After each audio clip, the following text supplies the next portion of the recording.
పంచాయతీ ఎన్నికల్లో కాంగ్రెస్ పార్టీ అద్భుతమైన ఫలితాలను సాధించిందన్నారు ముఖ్యమంత్రి రేవంత్ రెడ్డి. రాష్ట్ర వ్యాప్తంగా ప్రజాస్వామ్యబద్ధంగా చాలా ప్రశాంతంగా ఎలక్షన్స్ నిర్వహించామని చెప్పారు.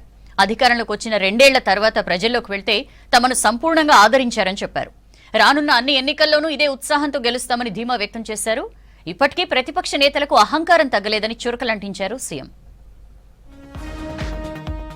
రాష్ట్రంలో 3 దశల్లో జరిగిన గ్రామ పంచాయతీ ఎన్నికల్లో కాంగ్రెస్ అద్భుత ఫలితాలు సాధించిందన్నారు ముఖ్యమంత్రి రేవంత్ రెడ్డి. 12,000కు పైగా గ్రామ పంచాయతీల్లో ఎన్నికలు ప్రశాంతంగా ప్రజాస్వామ్యబద్ధంగా జరిగాయని చెప్పారు. హైదరాబాద్ జూబ్లీహిల్స్ లోని సీఎం నివాసంలో ఏర్పాటు చేసిన మీడియా సమావేశంలో డిప్యూటీ సీఎం మల్లుభట్టి విక్రమార్క మంత్రులతో కలిసి మాట్లాడారు రేవంత్. 12,702 గ్రామ పంచాయతీల్లో జరిగిన ఎన్నికల్లో కాంగ్రెస్ బలపరిచిన అభ్యర్థులు 7,527 స్థానాల్లో గెలుపొందారని చెప్పారు. 66% ఫలితాలను కాంగ్రెస్ తో పాటు కాంగ్రెస్ రెబల్స్ సాధించారని తెలిపారు. ప్రజలు సంపూర్ణమైన విశ్వాసం మా ప్రభుత్వం మీద ప్రకటించి 12,702 గ్రామ పంచాయతీల ఫలితాలలో 7,527 గ్రామ పంచాయతీలు కాంగ్రెస్ పార్టీ, 808 కాంగ్రెస్ పార్టీకి సంబంధించిన రెబల్స్ ఈ ఎన్నికలలో నెగ్గడం జరిగింది. 66% ఫలితాలను కాంగ్రెస్ రెబల్స్ ఈ ఎన్నికలలో మేము సాధించడం జరిగింది. ఈ ఫలితాలు మా 2 సంవత్సరాల పరిపాలనకు, ఈ తీర్పు 2029లో కూడా పునరావృతం కాబోతుంది. పంచాయతీ ఎన్నికల ఫలితాలను తమ 2 ఏళ్ల ప్రజాపాలనపై తీర్పుగా భావిస్తున్నామని చెప్పారు సీఎం రేవంత్. ప్రతిపక్షంలో ఉన్న నేతలకు ఇంకా అహంకారం తగ్గలేదని, ప్రజలు ఇచ్చిన తీర్పు వాళ్లకు కనువిప్పు కావాలన్నారు. రాష్ట్రంలో రానున్న అన్ని ఎన్నికల్లోనూ ఇకపై కాంగ్రెస్ దే విజయమన్నారు. 2/3 మెజారిటీతో 2029లోనూ కాంగ్రెస్ తిరిగి అధికారంలోకి వస్తుందని చెప్పారు. తెలంగాణలో అమలు జరుగుతున్న సంక్షేమ అభివృద్ధి కార్యక్రమాలకు సహకరించండి, బాధ్యతాయుతమైన ప్రతిపక్షంగా వ్యవహరించండి.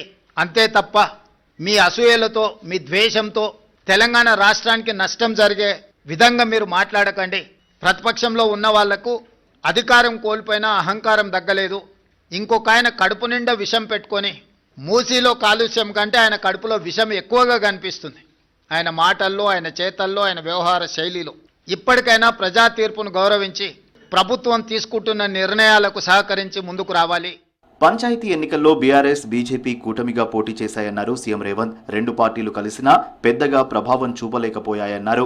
2 పార్టీలు కలిసి 33% మాత్రమే సాధించాయన్నారు. 94 సెగ్మెంట్లలో జరిగిన ఎన్నికల్లో 87 స్థానాల్లో కాంగ్రెస్ ఆధిక్యం సాధించిందని చెప్పారు. బీఆర్ఎస్ 6, బీజేపీ 1 సెగ్మెంట్లోనే లీడ్ సాధించాయన్నారు సీఎం. కాంగ్రెస్ రెబల్స్ 66% గెలిస్తే బీజేపీ, బీఆర్ఎస్ 33% ఈరోజు ఈ ఎన్నికల్లో ఫలితాలను సాధించారు. జరిగిన గ్రామ పంచాయతీ ఎన్నికలు 94 శాసనసభ నియోజకవర్గాల పరిధిలో ఈ ఎన్నికలు జరిగినాయి. కాంగ్రెస్ పార్టీ 87 శాసనసభ నియోజకవర్గాలలో మెజారిటీ సాధిస్తే, బీఆర్ఎస్ 6 శాసనసభ నియోజకవర్గాలలో మెజారిటీ సాధిస్తే, బీజేపీ 1 శాసనసభ నియోజకవర్గంలో మెజారిటీ గ్రామ పంచాయతీలు సాధించుకోవడం జరిగింది. ఎమ్మెల్యేల అనర్హత పిటిషన్ల విషయంలో స్పీకర్ ప్రసాద్ కుమార్ నిర్ణయంపై తాము చెప్పడానికి ఏమీ లేదన్నారు సీఎం. బీఆర్ఎస్లో సొంత పార్టీ ఎమ్మెల్యేలనే తమ వాళ్లు కాదనుకునే పరిస్థితి ఉందన్నారు. స్పీకర్ నిర్ణయంపై కావాలంటే కోర్టులకు వెళ్లొచ్చన్నారు రేవంత్. ఏ ఒక్క రోజు కూడా స్పీకర్ గారి నిర్ణయాన్ని వాళ్ళు ప్రశ్నించలేదు. రెండవది, మొన్న జరిగిన శాసనసభ సమావేశాల్లో హరీష్ గారు స్పష్టంగా చెప్పారు, మా నెంబర్ 36, 37 ఉంది, మా సమయం ఇంత రావాల్సిందే, మాకంత సమయం ఇయ్యమని అడిగినారు.